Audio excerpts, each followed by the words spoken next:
जय हिंद मेरे दोस्तों।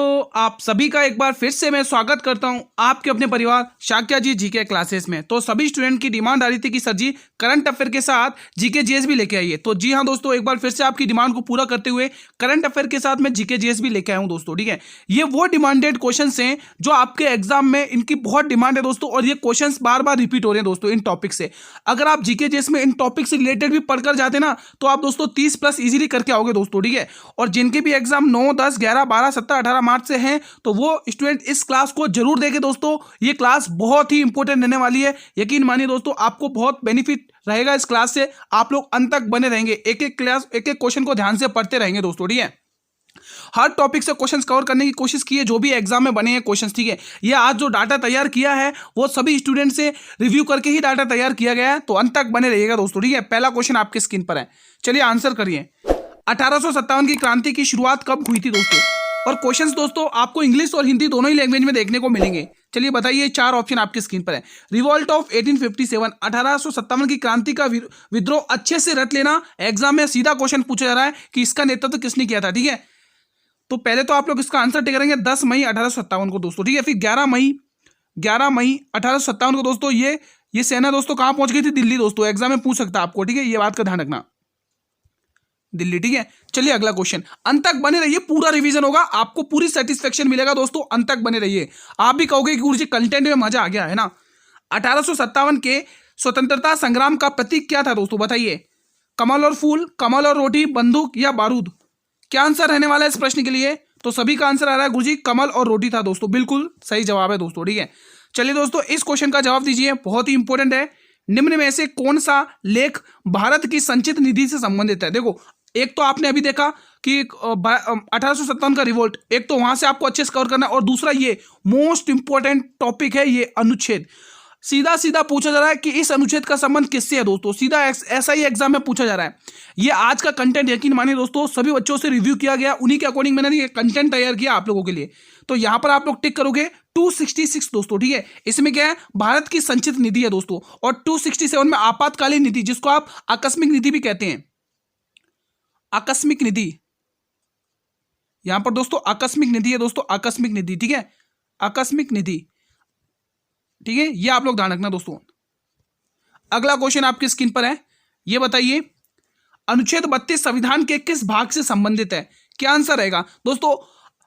आरपीएफ कांस्टेबल में ये अनुच्छेद 32 के पीछे पड़ के ही रहेगा दोस्तों। हर शिफ्ट में पूछे जा रहे हैं ऐसे क्वेश्चन दोस्तों अनुच्छेद 32 से रिलेटेड। ठीक है, इसका संबंध दोस्तों भाग 3 से। क्यों भाग 3 से? क्योंकि भाग 3 में आप सभी को पता मौलिक अधिकार है, मौलिक अधिकार है। ठीक है, और मौलिक अधिकार को दोस्तों इसके लिए दोस्तों सुप्रीम कोर्ट यहां से क्या करता है? रीट जारी करता है दोस्तों, है ना। सर्वोच्च न्यायालय दोस्तों रीट जारी करता है, ये ध्यान रखना आर्टिकल 32 में दोस्तों। इसी को दोस्तों संविधान की आत्मा कहा गया। संविधान की आत्मा किसने कहा? संविधान की आत्मा। इसको दोस्तों क्या कहा गया? संविधान की आत्मा। इसी आर्टिकल को क्या कहा गया? संविधान की आत्मा। मोस्ट इंपोर्टेंट रहने वाला आप लोगों के लिए एग्जाम में। ठीक है, किसने कहा है? बाबा BR अम्बेडकर साहब, BR अम्बेडकर साहब, अम्बेडकर साहब। ठीक है, ध्यान रखना, ये सारे के सारे फैक्ट इंपोर्टेंट है, एग्जाम में पूछे जा रहे हैं आर्टिकल 32 से रिलेटेड दोस्तों। ठीक है, यहां पर दोस्तों आर्टिकल 32 के तहत ही दोस्तों मतलब सुप्रीम कोर्ट 5 प्रकार से रीट जारी करता है। ये भी ध्यान रखना, एग्जाम में पूछे जा सकते हैं कि एग्जाम में ऐसा पूछा जा सकता है कि सुप्रीम कोर्ट कितने प्रकार की रीट जारी करता है। ठीक है, ये बताइए, करंट अफेयर का बहुत ही इंपॉर्टेंट है। अब देखो, अभी हमने 1857 क्रांति के क्वेश्चन देखे, उसके बाद हमने अनुच्छेद के क्वेश्चन देखे, 2 टॉपिक वो हो गए, और तीसरा टॉपिक ये प्रमुख सैन्य अभ्यास दोस्तों अति महत्वपूर्ण है। किसी भी कीमत पर आप इन टॉपिक्स को छोड़ ही नहीं सकते, मोस्ट इंपोर्टेंट टॉपिक है। भारत और किस देश के बीच उदार शक्ति अभ्यास 2024 का आयोजन हुआ? बताइए दोस्तों। ऑस्ट्रेलिया, मलेशिया, अमेरिका या जापान? मोस्ट इंपोर्टेंट टॉपिक है, इसको तो आप किसी भी कीमत पर नहीं छोड़ सकते। तो गुरुजी इसका आंसर आएगा मलेशिया दोस्तों। ठीक है, अंत तक बने रहिए, पूरा सेटिस्फेक्शन मिलेगा आपको, बहुत ही बेनिफिशियल, ये बहुत ही इंपॉर्टेंट आपके लिए वीडियो है दोस्तों। ठीक है, आपको पूरा वॉच करना है। अगर आप इन टॉपिक से रिलेटेड अगर क्वेश्चन पढ़ के जाते हो ना दोस्तों, तो अवश्य आपको क्वेश्चन ये जरूर देखने को मिलेंगे, ये मैं 100% की गारंटी के साथ कह रहा हूं दोस्तों।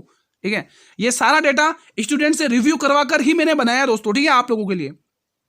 रानी लक्ष्मीबाई, क्वेश्चन कह रहा है रानी लक्ष्मीबाई का मूल नाम क्या था दोस्तों? लक्ष्मीकांत, लक्ष्मी देवी, मणिकर्णिका या इनमें से कोई नहीं? तो बिल्कुल एक ही आंसर आएगा, मणिकर्णिका। ऑप्शन नंबर C इस प्रश्न का बिल्कुल सही जवाब है। इस प्रश्न का आंसर बताइए। बिहार में 1857 के विद्रोह का नेतृत्व किसने किया? ये करंट क्वेश्चन है दोस्तों, अभी पूछा था दोस्तों 6 तारीख को, 6 मार्च। मैं लिख भी देता हूं, आप देख भी सकते, जब आंसर किया तब मैच भी कर लेना।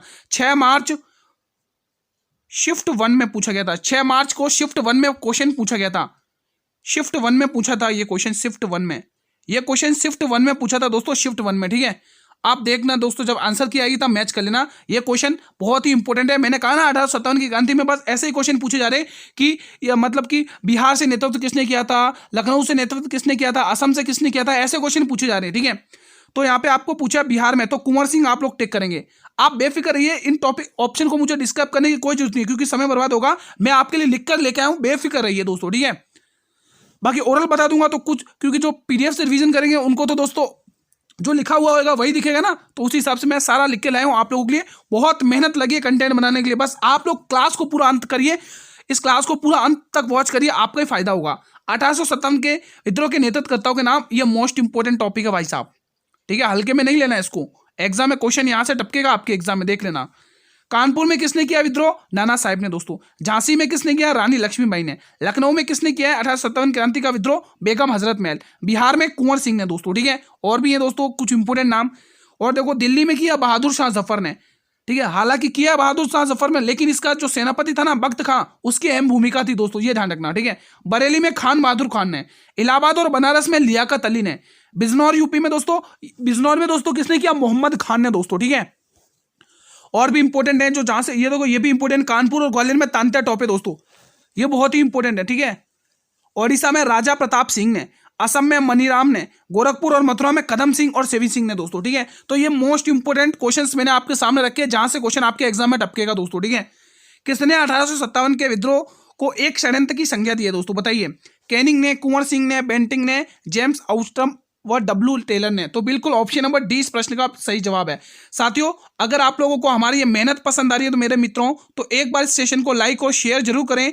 उन स्टूडेंट तक तो जरूर शेयर करें जिनके आगामी शिफ्टों में एग्जाम है दोस्तों, जिनके एग्जाम अभी नहीं हुए उन तक जरूर शेयर करें। ये कंटेंट उनके लिए बहुत हेल्पफुल रहेगा दोस्तों। ठीक है, आप दूसरों का भला करोगे, भगवान आपका भी भला करेगा दोस्तों, है ना। तो शेयर करते रहिएगा। प्रथम पंचवर्षीय योजना का आदर्श वाक्य क्या था दोस्तों? बहुत ही इंपॉर्टेंट है। तो आदर्श क्या था दोस्तों? आदर्श वाक्य यहाँ पे क्या था दोस्तों बताइए? तो कृषि का विकास था दोस्तों। यहाँ पर प्रथम पंचवर्षीय योजना में आपको कृषि देखने को मिलेगी दोस्तों। इसकी स्टार्टिंग दोस्तों 1951 से 56 यानी 1956 तक रहा था दोस्तों। ठीक है, ये बहुत ही इंपॉर्टेंट रहने वाला दोस्तों। हेरोड डोमर मॉडल पर आधारित थी दोस्तों। हेरोड डोमर मॉडल एग्जाम में पूछा जाता है सीधा, Herod Domar model, Herod Domar model. ठीक है, यहाँ पर मैं सही से लिख देता हूँ ताकि आपको अच्छे समझ में आएगा, है ना, कि ताकि जो बच्चे पीडीएफ से रिवीजन करेंगे उनको सही से समझ आए। डोमर मॉडल, ठीक है, हेरोड डोमर मॉडल। यहीं पर दोस्तों बहुउद्देशीय परियोजनाएं देखने को मिलती है। बहुउद्देशीय परियोजनाएं, बहुउद्देशीय परियोजनाएं, बहुउद्देशीय बहुउद्देशीय परियोजनाएं। ठीक है, और दोस्तों बहुउद्देशीय परियोजना को ही दोस्तों जवाहरलाल नेहरू ने आधुनिक भारत का मंदिर कहा था। आधुनिक भारत का मंदिर कहा था, ये ध्यान रखना दोस्तों। यहीं पर दोस्तों कम्युनिटी डेवलपमेंट प्रोग्राम की स्थापना होती है 2 अक्टूबर 1952 की दोस्तों। ठीक है, तो ये सारे फैक्ट इंपॉर्टेंट है, ध्यान रखना, एक एक क्वेश्चन इंपॉर्टेंट रहेगा। अगर चाहते हैं कि आपको इसकी पीडीएफ मिल जाए एक बार रिवीजन के लिए, तो ये देखो आप हमारा टेलीग्राम ग्रुप का चैनल है। ठीक है, ये हमारे टेलीग्राम ग्रुप का चैनल है, यहाँ से आप लोग पीडीएफ टेलीग्राम ग्रुप को ज्वाइन करिए, वहाँ से पीडीएफ डाउनलोड करिए और रिवीजन कर लीजिए दोस्तों। इसका लिंक वीडियो के डिस्क्रिप्शन बॉक्स में दिया हुआ है और मैं कमेंट बॉक्स में भी पिन करवा दूंगा दोस्तों। राष्ट्रीय मानवाधिकार के नए अध्यक्ष कौन बने? करंट अफेयर का बहुत ही इंपॉर्टेंट टॉपिक है। ठीक है, अभी हमने क्या क्या देखा? सैन्य अभ्यास देखे, 1857 का रिवोल्ट देखा दोस्तों। ठीक है, पंचवर्षीय योजनाएं देखी, 5 ईयर प्लान देखे। अब ये टॉपिक बहुत ही इंपॉर्टेंट है, अनुच्छेद भी देख चुके हम लोग, है ना। अब ये कौन सा है? नियुक्तियां, अपॉइंटमेंट करंट अफेयर में। तो इसलिए मैं ये क्वेश्चन लेके आऊँ ताकि आपके 3 क्वेश्चन यहाँ से कवर हो जाए दोस्तों। ठीक है, तो वी सुब्रमण्यम इसका सही जवाब आएगा दोस्तों। के संजय मूर्ति दोस्तों, ये कैग के अध्यक्ष, कैग 148 आर्टिकल 148 ध्यान रखना दोस्तों। कैग है ना, आर्टिकल 148 में सही से लिख देता हूं, नहीं तो बहुत सारे स्टूडेंट समझेंगे कि 48 लिख दिया आपने। ठीक है, कैग यहाँ पर आर्टिकल आएगा 148 दोस्तों। ठीक है, तो ये क्वेश्चन इंपॉर्टेंट बनेगा, एग्जाम में छपेगा, ध्यान रख लेना दोस्तों। संजय मूर्ति दोस्तों, संजय मल्होत्रा दोस्तों 26वें आरबीआई के गवर्नर है, आरबीआई के गवर्नर, एग्जाम में छपेगा। इनमें से एक क्वेश्चन छपेगा, गारंटी के साथ कह रहा हूं। और 25वें कौन थे? शक्तिकांत दास थे। ठीक है दोस्तों, ये संजीव खन्ना है दोस्तों। संजीव खन्ना, ये कौन है दोस्तों? संजीव खन्ना, यहाँ पर लिख देता हूं। संजीव खन्ना कौन है दोस्तों बताइए? 51वें मुख्य न्यायाधीश ऑफ इंडिया यानी chief justice of India. Sanjeev Khanna. ये कौन है भाई साहब? संजीव खन्ना। संजीव खन्ना, संजीव खन्ना दोस्तों ये कौन है? हमारे 51वें, लिख लो दोस्तों, 51वें मुख्य न्यायाधीश, मुख्य न्यायाधीश, चीफ जस्टिस ऑफ इंडिया। ठीक है, तो ये सारे फैक्ट आपके लिए बहुत ही इंपॉर्टेंट है भाई साहब, ध्यान रखना, एक क्वेश्चन टपकेगा एग्जाम में। भारतीय पैरालंपिक समिति का अध्यक्ष किसे नियुक्त किया गया? नीरज चोपड़ा, दीपा मलिक, देवेंद्र झाझरिया या पीवी सिंधु? तो बिल्कुल यहाँ पे आंसर होगा देवेंद्र झाझरिया दोस्तों। अंतर्राष्ट्रीय ओलंपिक समिति के अध्यक्ष पूछ ले वर्तमान में, तो पीवी सिंधु। अंतर्राष्ट्रीय ओलंपिक समिति, आईओसी, इंटरनेशनल ओलंपिक कमिटी, अंतर्राष्ट्रीय ओलंपिक समिति, ओलंपिक समिति, अंतर्राष्ट्रीय ओलंपिक समिति के अध्यक्ष हैं वर्तमान में। ये कौन है भाई साहब? अध्यक्ष। ये कौन है? अध्यक्ष। ठीक है, अध्यक्ष हैं वर्तमान में। ये वर्तमान की बात हो रही है, प्रेजेंट की, यहां पे लिख देता हूं वर्तमान। ठीक है, तो ध्यान रखना दोस्तों, जिसको आप लोग शॉर्ट में कहते हैं आईओसी, इंटरनेशनल, ठीक है, organisation Olympic committee, international Olympic committee. ठीक है, तो बिल्कुल इसका जो आंसर होगा, पहले आंसर टिक कर लो, इसका जो आंसर होगा वो सी ऑप्शन होगा दोस्तों, सी ऑप्शन। ठीक है, सी ऑप्शन, देवेंद्र झाझरिया। चलिए, 1857 के विद्रोह के समय किसने इलाहाबाद को आपातकालीन मुख्यालय बनाया था दोस्तों? विलियम बेंटिंग, तांता टोपे, कुंवर सिंह या कैनिंग? तो यहां पर बिल्कुल कैनिंग आएगा, option number D. Option number D इस प्रश्न का बिल्कुल सही जवाब है। अंटार्कटिका महाद्वीप का सबसे ऊंचा पर्वत कौन सा है? Mount Vinson, Mount Elbrus, McKinley या इनमें से कोई नहीं? तो अंटार्कटिका महाद्वीप का सबसे ऊंचा पर्वत बात करी जाए तो यहां पर आएगा माउंट विंसन दोस्तों, ऑप्शन नंबर ए। अगला क्वेश्चन, कौन सा शहर इलेक्ट्रॉनिक सिटी के नाम से जाना जाता है? तो बिल्कुल गुरुजी, बेंगलोर शहर को इलेक्ट्रॉनिक सिटी के नाम से जाना जाता है। ऐसा क्वेश्चन एग्जाम में पूछे जा रहे हैं, ठीक है, इसीलिए मैंने रखे। तिलहन किस किस्म के फसल के अंतर्गत आता है? मोस्ट इंपोर्टेंट टॉपिक है, मोस्ट इंपोर्टेंट टॉपिक है दोस्तों, इसको तो किसी भी कीमत पर इग्नोर नहीं करना है। मोस्ट इंपोर्टेंट टॉपिक है एग्रीकल्चर, रट लेना दोस्तों, कौन सी फसल किससे है और उसका टाइम पीरियड कब आता है। ठीक है, ये सारे से अच्छे से रटना है दोस्तों। ठीक है, तो ये खरीफ की फसल है दोस्तों। ठीक है, अब जैसे मैं यहाँ पे लिख के लेके आया हूँ दोस्तों, जैसे रबी की फसल है, मानसून की बारिश में खत्म होने से बाद सर्दियों में बोई जाती है। किसमें? सर्दियों में। ठीक है, इसका टाइम पीरियड देखो दोस्तों, अक्टूबर से अप्रैल तक चलती है दोस्तों। ठीक है, और आप ये फसलें देख सकते हैं, हालांकि मैं और भी ऑप्शंस लेके आया हूँ इनकी। देखो, रबी की फसलें जौ, चना, मटर, सरसों, बसरीम, रिजका, हरा चारा, मसूर, आलू, राई, तंबाकू, लाई, जई, अलसी और सूरजमुखी, ये सारे किसी की फसल है? रबी की फसलें। ठीक है, अब ये देखिए खरीफ की फसलें, यहाँ पर आपको मेन क्या ध्यान रखना है, ये देखो जून जुलाई ध्यान रखना है। ठीक है, ये बहुत ही इंपॉर्टेंट है। और इसकी जो कटाई होती है वो अक्टूबर में होती है, बस ये अक्टूबर नवंबर में होती है। ये मोस्ट इंपॉर्टेंट दो फैक्ट ध्यान रखने हैं। इसकी फसलें देख लो, कपास, मूंगफली, धान, मक्का, शकरकंद, उर्द, मूंग, मोट, चवला है ना, जवर, अरहर, ढेंचा, गन्ना, सोयाबीन, भिंडी, तिल, ग्वार, जूट, सनाई। दोस्तों तिलहन की फसलें वो होती है जहां से दोस्तों तेल वगैरह का उत्पादन होता है, वो फसलें होती है। ठीक है, वो खरीफ में आएंगी। जायद की फसलें उत्तर भारत में देखो मार्च अप्रैल से लेके बोई जाती है दोस्तों, और कटाई इनकी जून में होती है। तो ये दो फैक्ट आपको यहाँ ध्यान रखना है। और इसकी फसलें तरबूज, खरबूज, खीरा, ककड़ी, मूंग, उड़द, सूरजमुखी। ठीक है, ये सारी फसलें ध्यान रखना। किस अनुच्छेद के तहत उच्च न्यायालय को रीट जारी करने की शक्ति? भाई साहब बहुत ही इंपॉर्टेंट है भाई साहब, बताइए। उच्च न्यायालय यानी हाईकोर्ट की बात हो रही है, हाईकोर्ट की बात हो रही तो आर्टिकल कौन सा आएगा? 126 दोस्तों। ठीक है, आर्टिकल 123 क्या कहता है दोस्तों, बताइए। आर्टिकल 32 के तहत दोस्तों सुप्रीम कोर्ट दोस्तों, सुप्रीम कोर्ट, आर्टिकल 32 के तहत सुप्रीम कोर्ट को इंग्लिश में कहते हैं सर्वोच्च न्यायालय। 5 प्रकार से रीट जारी करता, अभी मैंने बताया था ना, सुप्रीम कोर्ट। ठीक है, आर्टिकल 126 की तरह हाई कोर्ट। आर्टिकल 238 में क्या? वित्त आयोग है। इसमें राष्ट्रपति अध्यादेश जारी करता है, राष्ट्रपति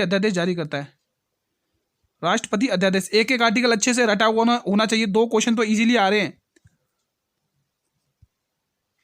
ठीक है, राष्ट्रपति अध्यादेश जारी करता है। अगला क्वेश्चन, मत देने का अधिकार भारतीय संविधान के किस अनुच्छेद के अंतर्गत आता है? बताइए, सभी साथी बताएंगे। तो यह आता है गुरुजी 326 में, क्योंकि 334-24 में तो निर्वाचन आयोग है, इलेक्शन कमीशन है। निर्वाचन आयोग क्या है दोस्तों? इसमें निर्वाचन आयोग, अच्छे से रिवीजन करेंगे, इलेक्शन कमीशन। ठीक है, इलेक्शन कमीशन दोस्तों। ठीक है, यह आप ध्यान में रखना, इलेक्शन कमीशन है। और 326 में तो 356 में राष्ट्रपति शासन है, राष्ट्रपति शासन। तो ये फैक्ट आप लोग ध्यान रखना दोस्तों। ठीक है, अगला क्वेश्चन आपकी स्क्रीन पर है, ऑप्शन नंबर सी इसका सही जवाब है। अच्छा, इसमें ऑप्शन गलत आ गया क्या दोस्तों? यहाँ पर ये ऑप्शन बी है दोस्तों, ऑप्शन बी है, ऑप्शन बी है, ठीक है। तो ये वाला ऑप्शन बी सही है, ऑप्शन बी सही है जवाब, ठीक है। मैं टिक कर देता हूँ। अगला क्वेश्चन देख लो। दूसरी पंचवर्षीय योजना का फोकस क्या था दोस्तों, बताइए। तो दूसरी पंचवर्षीय योजना में सार्वजनिक क्षेत्र दोस्तों, ठीक है। अब दूसरी पंचवर्षीय योजना का देखो टाइम पीरियड बता देता हूँ, 1951 से लेके 56 या 56 तक था, 56 से लेके ये 61 तक, ठीक है। ये इसका टाइम पीरियड है दोस्तों, ठीक है। और एग्जाम के लिए बहुत ही इंपॉर्टेंट ये है दोस्तों, ठीक है। बढ़े अगले प्रश्न की तरफ। चलिए अगला क्वेश्चन, इसके और भी क्वेश्चन है जो मैं आपको लिख कर लेके आऊं, बेफिक्र रहिए। किस पंचवर्षीय योजना में भारतीय रुपए का अवमूल्यन देखा गया था दोस्तों? तो वो कौन सी पंचवर्षीय योजना थी? वो तीसरी पंचवर्षीय योजना थी दोस्तों। असफल योजना थी, असफल योजना, असफल योजना थी दोस्तों, असफल योजना, ठीक है। 61 से लेके 66 तक चली थी ना, ठीक है। ये पॉइंट ध्यान रखना इंपॉर्टेंट है दोस्तों। ये असफल क्यों रहती है? क्योंकि दोस्तों यहाँ पर अकाल पड़ जाता है दोस्तों बंगाल में, है ना। और यहीं पर दोस्तों पंडित जवाहरलाल नेहरू की दोस्तों मृत्यु हो जाती है यहाँ पर, यहीं पर इसी योजना के तहत, ठीक है। तो ये ध्यान रखना दोस्तों। भारत पाकिस्तान का भी युद्ध हो जाता है। तो ये सारे के सारे पॉइंट आप लोगों को ध्यान में रखना है, एग्जाम के लिए अति महत्वपूर्ण है दोस्तों, ठीक है। चले बढ़ते अगले क्वेश्चन की तरफ। 1857 की क्रांति का नेतृत्व किसने किया था दोस्तों, बताइए। तो बिल्कुल ये मैं ऑलरेडी करवा चुका हूँ दोस्तों। हाँ, पूरा संपूर्ण नेतृत्व तो दोस्तों बहादुर शाह जफर, ठीक है दोस्तों। ये नाम का बहादुर शाह जफर है दोस्तों, बूढ़ा व्यक्ति था उस समय दोस्तों। और इसका जो सेनापति था ना बख्त खान, उसने पूरा नेतृत्व किया था। तो मेन श्रेय उसको दिया जाता है, ठीक है। तो लेकिन क्वेश्चन ने पूछा है तो उसका डिमांड तो पूरी करनी पड़ेगी। 1857 के विद्रोह को किसने शुरू किया था दोस्तों, बताइए। तो ये शुरू हुआ था पहले सिपाहियों ने दोस्तों, option number C. Femina Miss India 2024 का खिताब किसने जीता है? रिया सिंह, ध्रुवी पटेल, क्रिस्टोना प्रिजिकोवा या निकिता पोरवाल? तो बिल्कुल निकिता पोरवाल इसका सही जवाब है, ऑप्शन नंबर डी। साथियों, मेरी मेहनत को बेकार मत जाने देना, अच्छे से रिवीजन कर लेना। बहुत मेहनत लगी है दोस्तों कंटेंट बनाने के लिए। अगर आपको मेरी मेहनत ये पसंद आ रही है दोस्तों, तो इस मेहनत के लिए लाइक और शेयर तो बनता है दोस्तों, ठीक है। हर एक स्टूडेंट इस क्लास को शेयर करेगा अपने सभी मित्रों के साथ, इस कंटेंट को शेयर करेंगे और रिवीजन करेंगे अच्छे से। निम्न में से किसे गोल्डमैन पर्यावरण पुरस्कार 2024 के लिए चुना गया है? तो बिल्कुल यहां पर नाम आएगा आलोक शुक्ला का दोस्तों। कौन आएगा? आलोक शुक्ला, ऑप्शन नंबर सी इसका सही जवाब है। साथियों, इसकी पीडीएफ में बता चुका हूं, हमारे टेलीग्राम ग्रुप पर मिल जाएगी। जिसने ज्वाइन नहीं किया, लिंक वीडियो के डिस्क्रिप्शन बॉक्स में दिया हुआ है। नासा के क्यूरोसिटी रोवर ने किस ग्रह पर सल्फर की खोज की है दोस्तों? इंपॉर्टेंट बन सकता है। तो यहां पर मंगल ग्रह आएगा, मार्स, मंगल ग्रह। अगला क्वेश्चन, केंद्रीय बजट 2024-25 में कुल कितना व्यय अनुमानित है? मोस्ट इंपोर्टेंट टॉपिक है बजट 2024 का, अच्छे से रट लो दोस्तों। बजट 2024 और 25 वाला अच्छे से, 2024 और 25 वाला अच्छे से रट लो, क्योंकि दोस्तों बजट से मोस्टली क्वेश्चन पूछे जा रहे हैं ना, वो 2024 और 25 से पूछे जा रहे हैं, ठीक है। 2025 और 26 से नहीं पूछे जा रहे हैं, ठीक है। तो ये टॉपिक अच्छे से रट लेना, मोस्ट इंपोर्टेंट टॉपिक है हमारा। इसका जो आंसर होगा दोस्तों क्या होगा? 48.21 करोड़ रुपए की दोस्तों, ठीक है। ध्यान रखना, ये मोस्ट इंपोर्टेंट टॉपिक है और क्वेश्चन भी, ठीक है। तो बिल्कुल अगर आप पीडीएफ चाहते हैं तो जल्दी से इस शाक्या जी के क्लासेस वाले पीडीएफ के लिए टेलीग्राम ग्रुप को ज्वाइन कर लो। ये हमारे टेलीग्राम ग्रुप का लिंक है दोस्तों, ये हमारे टेलीग्राम ग्रुप का लिंक है दोस्तों, ये हमारे टेलीग्राम ग्रुप का लिंक है। आप टेलीग्राम ग्रुप पर जाकर भी सर्च कर सकते हैं और इसका लिंक भी वीडियो के डिस्क्रिप्शन बॉक्स में दिया हो। फ्री पीडीएफ मिलेगी, कोई चार्ज नहीं है। अच्छे से रिवीजन करिए आप लोग तो बस, ठीक है। केंद्रीय बजट 2024-25 में प्राकृतिक खेती के लिए कितने जैव अनुसंधान केंद्र स्थापित करने की घोषणा हुई है दोस्तों? तो बिल्कुल गुरुजी ये हुई है 10,000। कितने? 10,000। अगला क्वेश्चन, ये इसका इंग्लिश वर्जन है, ये इसका इंग्लिश वर्जन है, ये इसका इंग्लिश वर्जन है, इसका भी ऑप्शन नंबर सी है, ठीक है। अगला क्वेश्चन, 2024-2025 बजट के अनुसार मुद्रा लोन में अब कितने रुपए का लोन दिया जा सकेगा दोस्तों? बताइए दोस्तों। ये इसका इंग्लिश वर्जन भी दे रखा है, ये देखो इंग्लिश भी लिखी हुई है, आप अच्छे से रिवीजन करो। तो अब 10 लाख से 20 लाख तक हो गई दोस्तों, 10 लाख से बढ़कर 20 लाख हो गई है। भारतीय कांग्रेस के गठन के समय भारत का वायसराय कौन था? बताइए, अति महत्वपूर्ण प्रश्न है भाई साहब। इसको हटा के थोड़ा इसका सही लिख दो नाम, पता नहीं टाइपराइटर ने क्या लिख दिया, मेट्रो लिख दिया भाई साहब, मजाक बना दिया मेयो का, ठीक है। चलिए बताएंगे इनमें से क्या ऑप्शन होगा। भारतीय कांग्रेस के गठन के समय भारत का वायसराय कौन था? तो बिल्कुल यहाँ पे डफर था, Dufferin, option number D. Option number D इसका फिलहाल बिल्कुल सही जवाब है दोस्तों, ठीक है। बढ़े अगले प्रश्न की तरफ। चलिए अगला क्वेश्चन दोस्तों, कांग्रेस का गठन वगैरह ध्यान रखना दोस्तों। इसका गठन 1885 में होता, 1885 में गठन हुआ था दोस्तों, गठन। गठन आप लोग ध्यान रखना दोस्तों, है ना। चलिए अगला क्वेश्चन, ए ओ ह्यूम है ना, तो ये उसने इसका गठन किया था दोस्तों। भारतीय भारतीय कांग्रेस के गठन के समय भारत का वायसराय कौन था, बताइए वायसराय कौन था उस समय कांग्रेस के गठन के। अच्छा ये क्वेश्चन तो वापस रिपीट हो गया, कोई दिक्कत नहीं, ये तो क्वेश्चन वापस रिपीट हो गया है, ये क्वेश्चन वापस रिपीट हो गया। ये बताइए वित्त पंचवर्षीय योजना के दौरान विदेशी सहयोग से कितने अधिकृत संयंत्र स्थापित किए गए। मोस्ट इंपोर्टेंट टॉपिक और क्वेश्चन, मोस्ट इंपोर्टेंट क्वेश्चन, एक क्वेश्चन आपको इसमें से देखने को मिल सकता है, एग्जाम में देखने को मिल सकता है इस टाइप का क्वेश्चन आपको, ठीक है। तो पहले तो टिक करेंगे 3। अब कौन कौन से, सबसे पहले ध्यान रखोगे दोस्तों भिलाई, भिलाई लो इस्पात, भिलाई ये कहां पर बताइए, रउअर केला बताइए, रउअर केला और दुर्गापुर, और दुर्गापुरा, ये तीनों के तीनों मैंने नाम आपके सामने लिख दिए, बताइए। चलिए एक एक को तोड़ना हम स्टार्ट करते हैं, एक एक को अच्छे से रिवीजन करेंगे क्योंकि एग्जाम के लिए बहुत ही महत्वपूर्ण प्रश्न है, ठीक है। तो सबसे पहले भिलाई की बात हो रही है, ठीक है। तो भिलाई में दोस्तों ये है कहां पर दोस्तों भिलाई, तो सबसे पहले ध्यान रखो कि दोस्तों ये है अपने छत्तीसगढ़ में, छत्तीसगढ़ में। और दोस्तों किसके सहयोग से, ये बहुत पूछा जाता है, इसमें जो सहयोग किया था दोस्तों वो किसने किया था, रूस ने, रूस के सहयोग से, रूस के सहयोग से, रूस के सहयोग से दोस्तों, ठीक है। अब रउअर केला दोस्तों ये कहां पर, ओडिशा में, ओडिशा में, ठीक है। किसके सहयोग से दोस्तों बताइए, यहां पर किसके सहयोग से बताएंगे आप लोग कमेंट करके, सभी स्टूडेंट बताएंगे। तो ये आ जाएगा रूस के बाद ये आएगा दोस्तों अपने ये ब्रिटेन के सहयोग से ना, अरे ब्रिटेन का, मैं तो तीसरे का बोल रहा हूँ, इसका वो आएगा ये जर्मनी के सहयोग से, माफी चाहता हूँ दोस्तों, जर्मनी के सहयोग से, ठीक है। मैंने उसका तीसरे वाले का बोल दिया। और ये दुर्गापुर पश्चिम बंगाल में, बंगाल में, ये दुर्गापुर कहाँ है दोस्तों, मैं यहाँ पे साइड में लिख दो बंगाल में, ये कहाँ पर है, बंगाल में। लेकिन किसके सहयोग से, ये मेन इंपोर्टेंट, जर्मनी के सहयोग से नहीं, ब्रिटेन के सहयोग से, मैं भी क्या बोल रहा हूँ, है ना, ब्रिटेन के सहयोग से। तीनों अच्छे से ध्यान रखना, ठीक है। भिलाई छत्तीसगढ़ में रूस के सहयोग से, राउरकेला ओडिशा में जर्मनी के सहयोग से, दुर्गापुरा बंगाल में ब्रिटेन के सहयोग से, ठीक है। ये सारे के सारे मोस्ट इंपोर्टेंट है, स्क्रीनशॉट ले लेना। किस अनुच्छेद के तहत मुख्यमंत्री राज्यपाल के द्वारा नियुक्त किया जाएगा दोस्तों, मोस्ट इंपोर्टेंट अनुच्छेद रट लेना दोस्तों। मैं देखो अनुच्छेद अगर आप रटो तो ये देखो वो तो इजी है दोस्तों, ठीक है। 32, 48, 50, 51 ये सारे मैं आपको करा चुका हूं। अब अनुच्छेद जो आपको रटने ना वो 200 से 300 के बीच के रट लेना, 300 है, ये 300 के बीच के रट लो, क्वेश्चन पूछे जा रहे हैं, रट लो, रट लो, ठीक है। ये मैं लिख भी दे रहा हूँ, रट लो दोस्तों किसी भी कीमत पर, ठीक है। तो बिल्कुल 164 दोस्तों, ठीक है। सारा इंपॉर्टेंट है एग्जाम के लिए दोस्तों, ठीक है। क्योंकि यहीं से 200, 241, 242, 243, 245 सारे आर्टिकल रट लो, एग्जाम में पूछे जा रहे हैं यहीं से।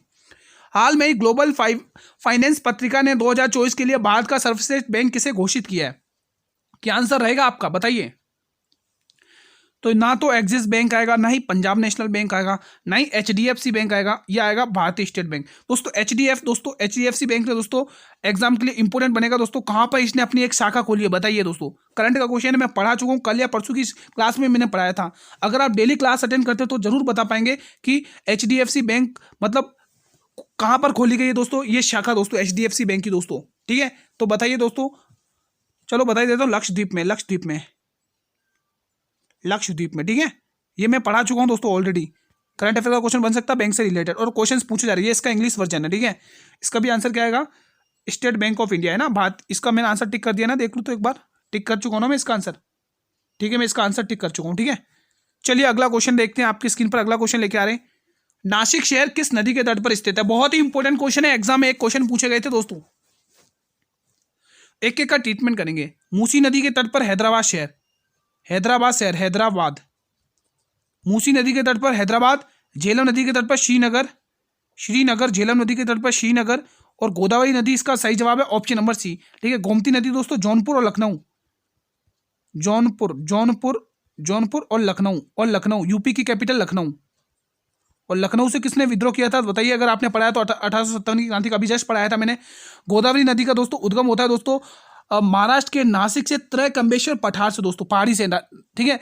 महाराष्ट्र के नासिक के त्रयकंबेश्वर पहाड़ी से इसका उद्गम है दोस्तों, ध्यान रखना एग्जाम के लिए इंपॉर्टेंट है दोस्तों। ये बताइए उत्तर और दक्षिण भारत को कौन सी श्रृंखला अलग करती है, ये भी क्वेश्चन दोस्तों आप देख सकते हैं। 6 मार्च को ये भी क्वेश्चन पूछा गया, 6 मार्च। फर्स्ट फर्स्ट शिफ्ट में पूछा गया था क्वेश्चन, बताइए। तो बिल्कुल इसका आंसर होगा गुरुजी ना तो सतपुड़ा, ये आएगा विंध्य श्रेणी। विंध्य श्रेणी दोस्तों है ना, विंध्य पर्वत। उत्तर और दक्षिण भारत को कौन सी श्रृंखला अलग करती है? तो ऑप्शन नंबर डी विंध्य श्रेणी दोस्तों, मोस्ट इंपोर्टेंट क्वेश्चन बनेगा। हरित क्रांति का संबंध किस पंचवर्षीय योजना से? बताइए दोस्तों, इंपॉर्टेंट है दोस्तों। क्या आंसर रहेगा दोस्तों? सभी कमेंट करके बताएंगे, बताइए। चौथी पंचवर्षीय योजना दोस्तों, चौथी पंचवर्षीय, ऑप्शन नंबर ई, डी बिल्कुल सही जवाब रहेगा दोस्तों। ठीक है, हरित क्रांति से रिलेटेड अच्छे से क्वेश्चन प्रिपरेशन कर लेना, क्वेश्चन पूछे जा रहे हैं दोस्तों। भारत में अगर हरित क्रांति का जनक बोले तो कौन सा है? M S Swaminathan. अगर वर्ल्ड में बोले तो नॉर्मन है ना, नॉर्मल बेरलॉग है ना, नॉर्मल ध्यान रखना, नॉर्मल बेरलॉग। ठीक है, ये वर्ल्ड में है दोस्तों। ठीक है, और सबसे ज्यादा फसल दोस्तों गेहूं को हुई थी है ना। चलिए अगला क्वेश्चन, 2011 की जनगणना देखो। अब पंचवर्षीय योजना और जनगणना कितनी बार कराऊं मैं, कितनी बार क्वेश्चंस करा चुका हूं। ऐसा हर शिफ्ट में एक ना एक क्वेश्चन पंचवर्षीय योजनाओं से और पंचवर्षीय योजना और जनगणना, इन दो टॉपिक से हर एग्जाम में हर शिफ्ट में पूछे जा रहे हैं दोस्तों, रेलवे आरपीएफ कांस्टेबल में। ठीक है, तो ये टॉपिक बहुत ही इंपॉर्टेंट है दोस्तों। मैं ऑलरेडी सारे क्वेश्चंस करवा चुका हूं, जो डेली देखते हैं क्लास उन्हें पता है मैं सारे क्वेश्चंस करवा चुका हूं इससे रिलेटेड। तो बिल्कुल 382 दोस्तों। ठीक है, जनसंख्या घनत्व है दोस्तों। ठीक है, और जनसंख्या घनत्व में सबसे पहला नंबर किसका दोस्तों? बिहार है दोस्तों। ठीक है, उसके बाद महाराष्ट्र है। घनत्व पूछा है ना, बिहार है, उसके बाद ओडिशा है, नहीं पहले बिहार है, उसके बाद बंगाल है ना। हाँ, पहले बिहार है फिर बंगाल है। पिटली द्वीप कहां पर स्थित है? बताइए, बैरन, लक्षद्वीप, निकोबार द्वीप या अंडमान द्वीप? तो पिटली द्वीप स्थित है लक्षद्वीप में। ठीक है, अगला क्वेश्चन, अंडमान और निकोबार द्वीप समूह को कौन सा जलमार्ग अलग करता? मोस्ट इंपोर्टेंट है, ऐसे वाले क्वेश्चन अच्छे से पढ़ के जाना। ठीक है, जल संधियों से रिलेटेड अच्छे से क्वेश्चन पढ़ के जाना कि ये इससे कौन सा अलग करता है ना। पाक, डल, जमुना, डोवर्स, जल संधि अच्छे से पढ़ लेना, एक क्वेश्चन पूछे गए हैं दोस्तों। मैं गारंटी के साथ कह रहा हूं, अगर आप दोस्तों आज की क्लास जितने भी क्वेश्चंस हुए उनसे रिलेटेड टॉपिक से क्वेश्चंस अगर इन्हीं टॉपिक से पढ़ के जाते हो ना दोस्तों, तो 30-35 प्लस कहीं नहीं गए क्वेश्चंस। ठीक है, तो ये क्लास बहुत ही हेल्पफुल रहेगी आपको, अंत तक बने रहो बस आप लोग। तो 10 डिग्री चैनल इसका सही जवाब है। भारतीय संविधान सभा में लाक समिति के अध्यक्ष कौन थे? बहुत ही इंपॉर्टेंट, साख समिति के अध्यक्ष, बताइए। तो इसका जो आंसर आएगा ना तो पंडित जवाहरलाल नेहरू, ना ही राजेंद्र प्रसाद है, ना ही जेबी कृपलानी, यहाँ आंसर आएगा अल्लादी कृष्णमाचारी। दोस्तों मौलिक अधिकार के उप समिति के अध्यक्ष है, मौलिक अधिकार के उप समिति के अध्यक्ष हैं,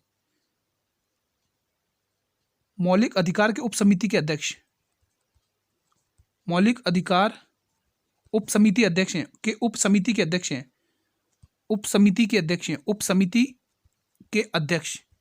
ठीक है, मौलिक अधिकार के उप समिति के अध्यक्ष हैं दोस्तों।